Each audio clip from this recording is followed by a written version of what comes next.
Hi guys, it's Celia. I hope you're doing well. With the death of George Floyd, I wanted to share my thoughts about what happened and then also about the overarching issues in general. And I just want to say that his death was appalling, horrifyingly brutal, to say the least.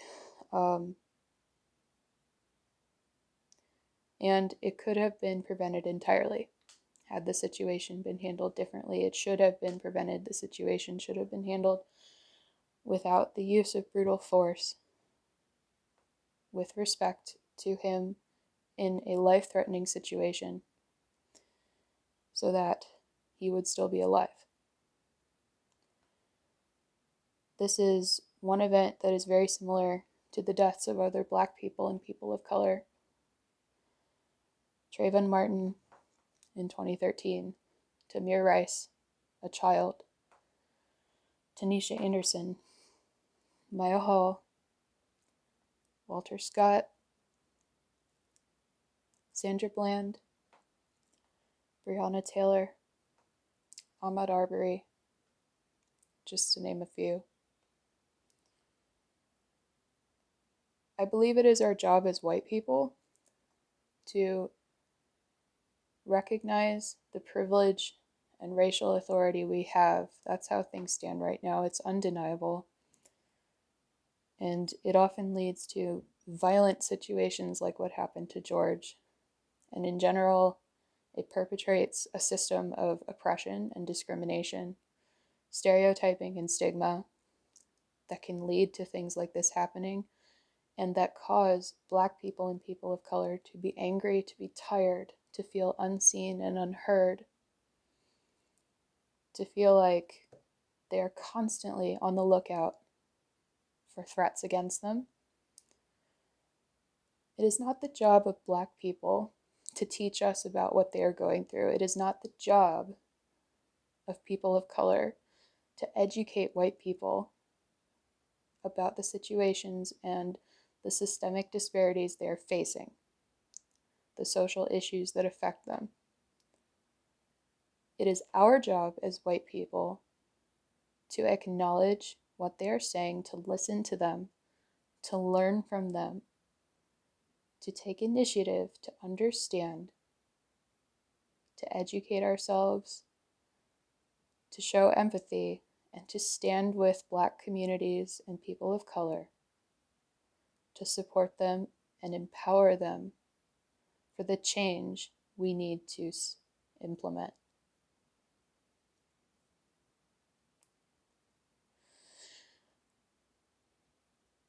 There are police officers, there are people who are working on change and response tactics, who are trying to handle things and are succeeding in more appropriate and nonviolent ways. There was a task force in Nevada I remember reading about,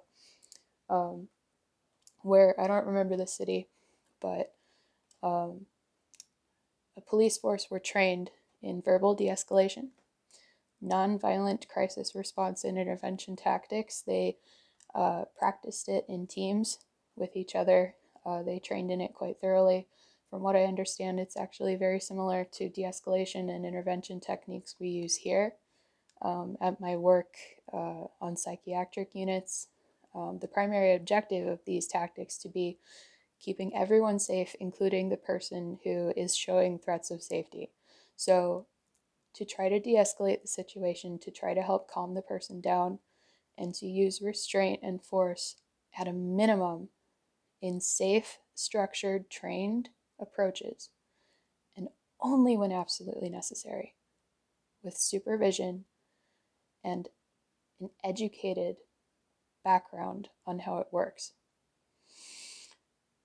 It's working when police are doing this, when people who hold power and are responding are working on this. It helps prevent tragedy, it helps save lives, and when people also work to understand what Black communities and people of color are going through, we are able to come together and support each other more effectively. And so I'm calling upon white people, fellow white Americans to really stand up and listen, to learn more about how things could be handled better, how we can support and empower Black people and communities so that they are heard, so that we can achieve the change that is needed.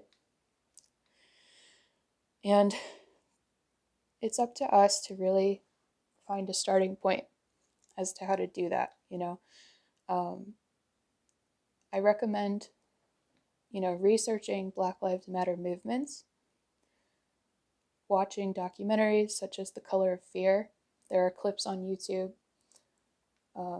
reading reports on the people who have died, as well as researching this systemic issue, the racial privilege that white people hold and how it affects everyone else in this country. That is our responsibility. That is a huge first step, to listen and to learn, to face this reality. It's going to be uncomfortable. It's going to be uncertain. It's going to feel unreal, because we as white people don't go through the same things. But there are things we can do. And I'm working on educating myself and learning more about what I can do. So that's about all I have to say for now. I welcome any comments, feedback, any kind of discussion we can engage in together. Please feel free to message me. And thank you to Black individuals and communities for speaking up, for standing up, for fighting. You have my support and my respect, and I will keep working to help you. Thanks for watching.